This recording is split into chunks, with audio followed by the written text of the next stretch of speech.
America is an amazing country filled with wonderful people who do incredible things. But too often, the media and liberal politicians ignore big parts of our nation and the people who make it work.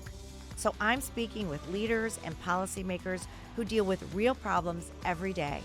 I'm Ronna McDaniel, and this is Real America. Today I'm going to be speaking with Leora Levy, my dear friend and the Republican nominee for Senate from Connecticut. We're going to cover her family's remarkable story escaping communism and prospering in the United States, her campaign to oust 37-year career politician Dick Blumenthal, her vision for a strong and prosperous America, and so much more.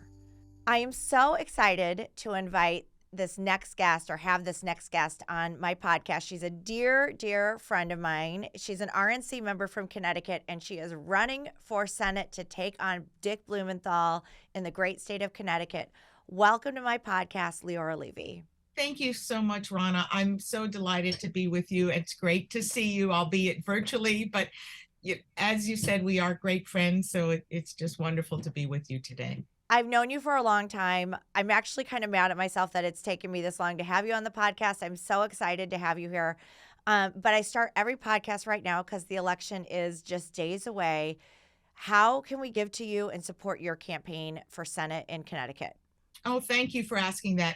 My website is leoraforct.com. That's LEORAFORCT.com.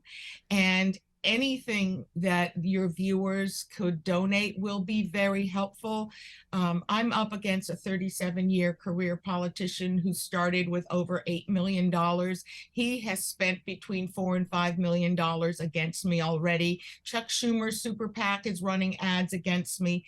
My ads are up, but I need to run them even more. And it's not too late because in Connecticut, we don't have early voting. 80 to 90% of our voters vote on election day. Okay. So it is still possible to buy advertising and to get my message out to those who are undecided. And Leora, the polls are tight. I mean, you Yes. are one of the races that everyone's talking about in this Senate cycle that could be a surprise. And I think you've had polls within the margin of error Yes. against Dick Blumenthal. So this That's is correct. a real race. If she has the resources, I know she's the best candidate. But if she has the resources and the people of Connecticut get to see her, she'll win. So everybody listening, go to leoraforct.com, right? Thank you. Yes, that's it. All right, so let's start with just getting to know you a little bit better. I know you, Okay.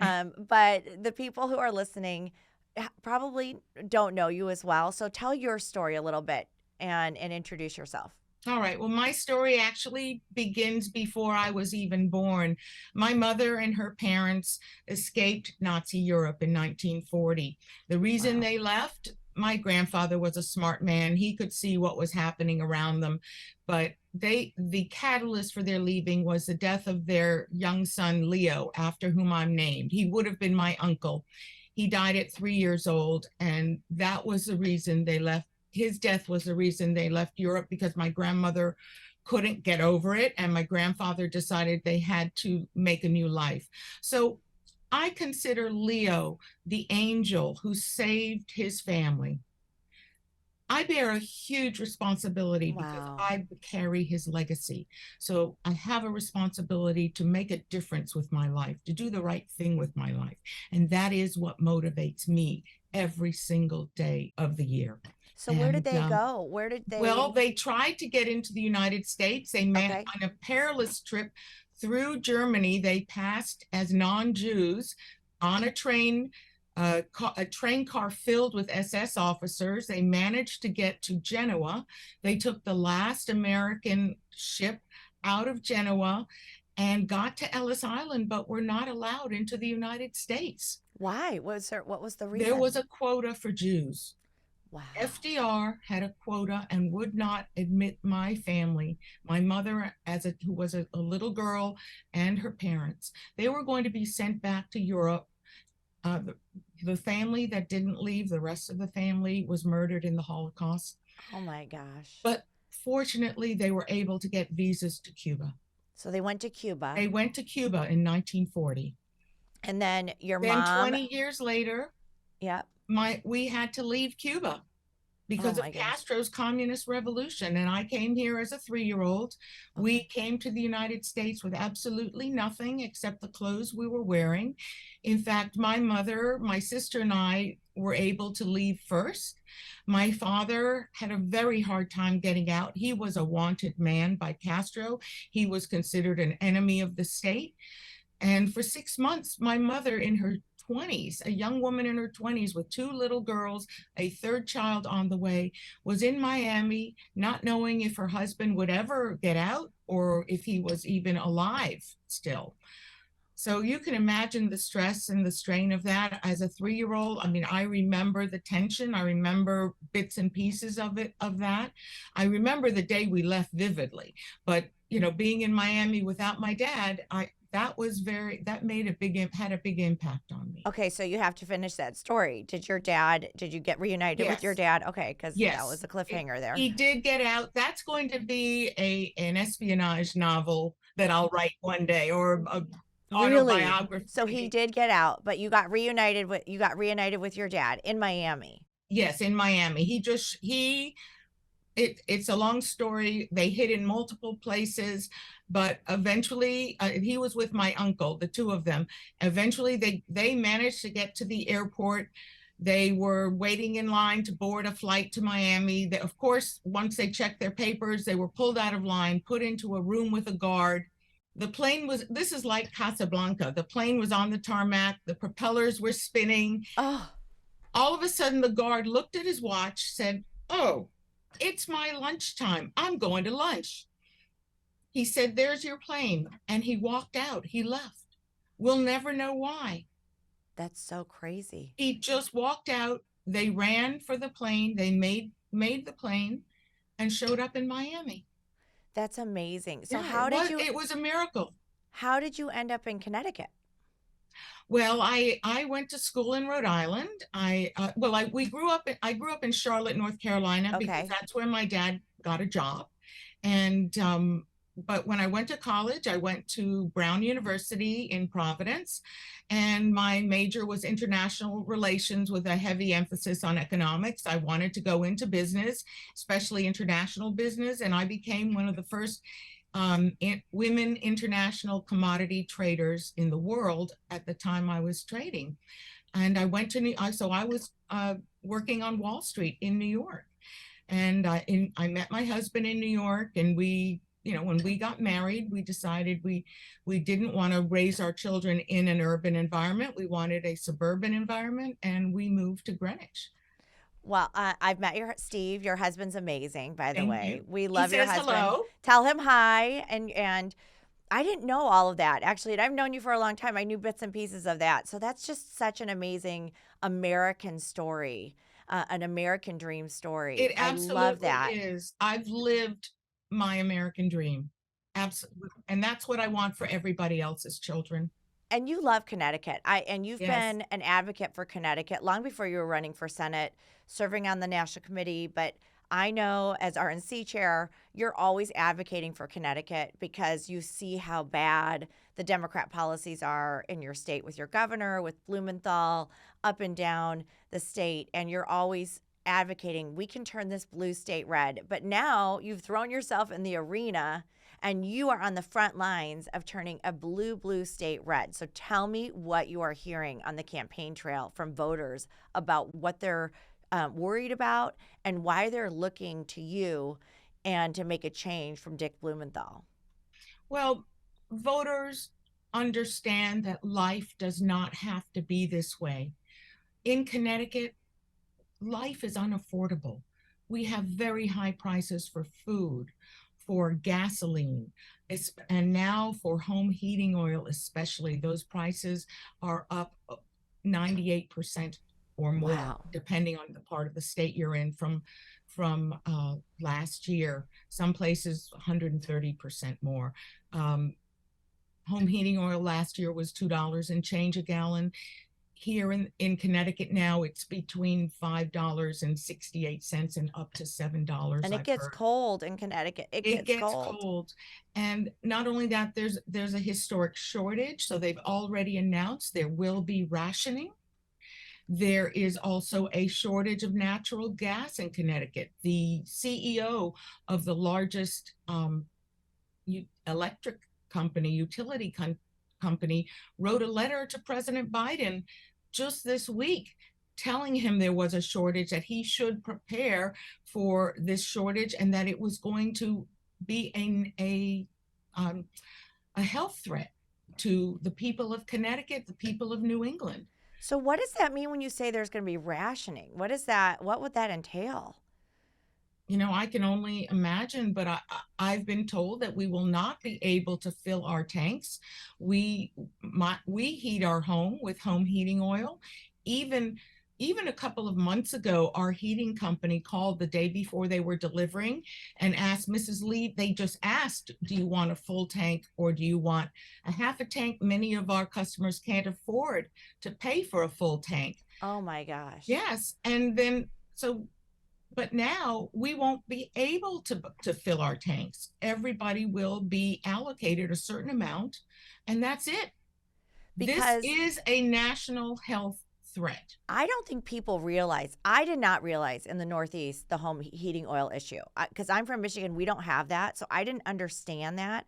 But that is such a big issue because there are literally going to be people who are freezing in their Yes, homes, freezing to yes, death, and probably. I mean, it is that bad because Blumenthal and Biden abandoned energy independence. They've that's just right. walked And away from it. a woman in Hartford told me she has to pay $7 a gallon now for her home heating oil. She literally has to decide whether she's going to buy enough food to feed herself, or pay for her medicines, or buy home heating oil to heat her Wow. home. These are the types of decisions people in Connecticut have to make, and they know it is the result of the failed policies of the Biden administration in the economic policies, all of this out of control spending, and the energy policy that have taken us from being energy independent and a net exporter to begging our enemies to produce more oil for us. This didn't have to be this way, and Blumenthal has rubber stamped and voted for every single policy that has created this situation here. So energy doesn't just lead to higher home heating, but it's inflation, right? Because everything's Yes, transported, everything everything. uses gas, everything you get has some element of energy that needed to get that product from A to B. And Yes, that price is passed on to you. That increase is passed on to you, the consumer. So that's what's that's right. causing inflation. Day one, they got rid of the Keystone Pipeline. Yeah, Day one, they stopped drilling on leased lands on federal lands. They stopped it. So that's why we are where we are. So when you go to buy Halloween candy this weekend or this week and it's $32 a bag, it's because of Biden. It's yeah. truly Biden inflation. It's Blumenthal inflation too. He voted for all of this, and he is the face of Biden in Connecticut. Even just to add to this, there is only a 25-day supply of diesel fuel in New England. This is so scary. Everything we consume in Connecticut is delivered by trucks that use diesel. And so that's an issue you're hearing about. What about crime? Crime's on the rise in so many cities. Tell me about crime in Connecticut and what you're hearing from voters there. Well, in the urban areas, there are shootings all the time. Young people, gangs, people caught in the innocents caught in the crossfire, children, babies being shot. It doesn't matter how urban or how rural. Everywhere I go around the state, people tell me car thefts are off the charts. They're stealing catalytic converters. In my own town this summer alone, there was an armed robbery on our main shopping street in the middle of the day. There was a mugging of a shopper coming out of a store, again, in the middle of the afternoon. And there was an incident where thugs drove a car through the windows of a store, stole merchandise, and then drove away. So, what can you do as a senator? What do you say to people? I'll tell you, this has resulted by the insane policies of the Democrats in Connecticut. They passed something called a police accountability law, which defunded the police, removed their qualified immunity, and created a revolving door justice system. So, what I can do as a senator is find a way for our police to have qualified immunity. I would like to write legislation that requires any state or city that wants federal funds or anything provide qualified immunity for their cops, because without qualified immunity they cannot do their jobs. They have to just sit back and let crime happen. They aren't even allowed to, when they stop Leora, a car. explain to me what qualified immunity is. Can you explain It's what like that is? insurance. It means Okay. if they don't have it, then people they arrest can sue them personally. Yep. They are personally liable to be sued. So they removed that in your state. They removed it. It's crazy, and it's created a shortage of cops. Our state police are down about 400 positions. In my town they're down 30 positions, and Wow. they can't fill them. Nobody wants the job. And you can do something about it in the Senate. You Yes. can. And Yes. the other thing you can do is, instead of voting for 87,000 IRS agents, which Blumenthal did, Yes, or he did. paying off student loans for people who already graduated from college because they vote, you can say, no, we're going to do things to protect our community. So the Democrats are all pretending right now that they care about crime, that they Right. care about law and order, but their priorities are on full display with their votes. Their priorities Yeah. are their socialist green dreams. Yeah. Those are their priorities. They don't care about people's lives. And you're right. They voted for 87,000 IRS agents who will just harass middle class Americans and small businesses. And people forget the Republicans put an amendment forward to the Senate and Yes. said, will you guarantee to the Democrats that these 87,000 IRS agents will not go after middle income Americans? And the Democrats rejected that. So when they That's come right. to you and lie and say, oh, this is about the rich, that's not true. It is absolutely about to go after the Uber driver, the Lyft driver, hardworking people who are making incomes on the side, that they want your money. That's what it's about. It's about getting more money so they can push their agenda, which is hurting the American people. I can't believe that they did that with your police there. We need you in the Senate. This is crazy. It's foolish. And it also created an anti-police climate. 2 weeks ago, we had a terrible thing happen in a lovely town in Connecticut, Bristol, Connecticut. 3 cops were ambushed very diabolically, and 2 were killed. One was seriously wounded. Oh, no. I attended the funerals of those young cops. One was 34, one was 35. It was gut-wrenching, heartbreaking to see their young wives clutching the flags that had draped their coffins to their chest, hugging them to their chest, and see their children just there. It was unspeakably difficult. And I was sitting behind my opponent, and it was he and his colleagues in the Democrat Party. He attended Black Lives Matter rallies where they called to defund the police. He is responsible for what has happened here in Connecticut. Because he's done nothing about it. That's And I right. say this in every state. Every single senator, incumbent Democrat senator, they are the tie vote in the Senate. They are the vote that can say, no, we're not going to do this. And my state is suffering from home heating prices, or from crime, or from education deficits. They have that vote. And they have willingly given away that power to Joe Biden and Chuck Schumer, and they have not stood up for their state. So that's what I want to talk about next, which is you're going to need independents and Democrats Yes. to cross over and vote for you in Connecticut. So I say to people, this is an election about Republican versus Democrat. It's common sense versus Yes, it crazy. is. And how are you appealing to Democrats and independents? What is your campaign doing? And is education a big issue in your state as well? Yes, to all of the above. Okay. Luckily, all of the polls show that I am winning with the independents and the unaffiliated voters here. Great. They understand we need common sense policies again. It's the policies that my opponent has voted for and supported.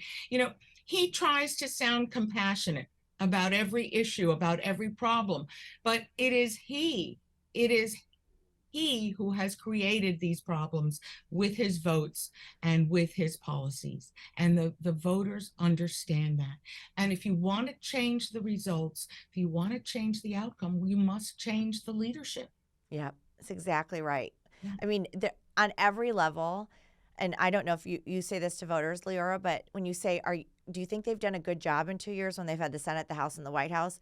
Let's look at it. Inflation's up, gas prices are up, crime is rampant, fentanyl's coming across our border, our kids are dealing with deficits.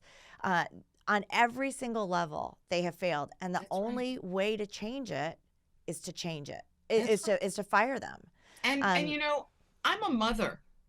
You're a mother. yeah. I remember talking to you during the COVID lockdowns about Yes. what your children were experiencing. Well, that happened here to our children in Connecticut too. They closed the schools. And then when they reopened them, they used American Relief Plan money that was designated for mitigating COVID in the schools. It was used to train teachers to teach all of their woke political ideology like critical race theory and gender fluidity and other inappropriate sexual content. And I've spoken to teachers who were offered these extra programs paid. They would get extra money for participating in these programs, training programs. And then when they showed up for the training program, it was virtual. When they turned on their computers, it was all critical race theory.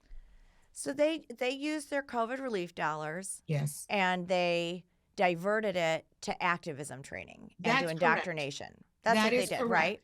And Yes, we don't need our kids, we don't need our teachers teaching our kids to be activists. We need them teaching them to be academics, right? correct. Our I can teach children my do, child what yeah, to believe. We can talk about that in our home. I don't need the right. schools to tell my kids what to think, how to think politically. Math, science, English, Real history, history. real history, like That's right. academics, That's right? correct. Our children deserve a first-rate education to prepare them to succeed in life going forward. And that's not what they're getting. Our kids And have been left so behind. And when yes, you look at 9-year-olds reading at a 30-year low yeah, and you look at the scores that just came out, every Democrat is accountable for this generation's loss of learning. that's Every right. Democrat, and Dick Blumenthal is on the front line of that. So I just love you, Leora. Thank you. Your passion. Leora and I spent a lot of time together. She was with me when we were at the embassy opening in Jerusalem. Yes, that was I still get goosebumps when I I think of know it, that was Rana. so amazing, and we had so many moments. But you will never find, and I can say this because I know every candidate, and they're all great, but you will never find somebody with more passion and love for this country than Leora. Leora is just overflowing with passion when you're with her.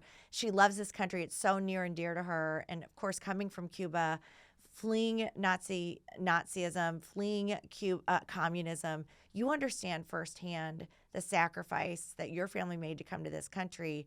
And you are desperately trying to preserve the American dream. So Yes, just thank you. One thank you. final thing we have to end with: how do we go support you winning and beating Dick Blumenthal in Connecticut? Well, I would appreciate support from anybody who is able to offer it. My website, leora4ct.com. Thank you, Leora. You're the Thank you, Rana. best. Thank you for everything you've done for Connecticut. Rana is a visionary leader for our party.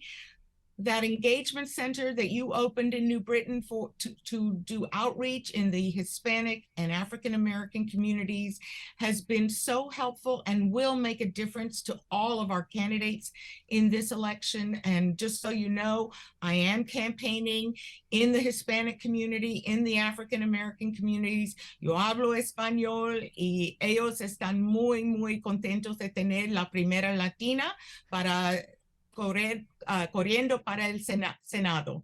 Well, that's awesome. And Yeah. I was with you in that office when you spoke in Spanish, and with George Logan, our other great Yes. candidate who's running for House District 5 in Connecticut. So go support Leora. let's just work as hard as we can. And I tell everybody, you have to talk to everyone you know. This is an That's right. election. You can volunteer at GOP.com. Support this great candidate. She will be the difference in us taking back the Senate. Thanks, Leora. Thank Thanks for you, being on my Rana. podcast. It's so nice to be with you. I know I'm looking forward to being with you in person soon. Me too. Thank you. Thank you. Okay. This is what Republicans stand for.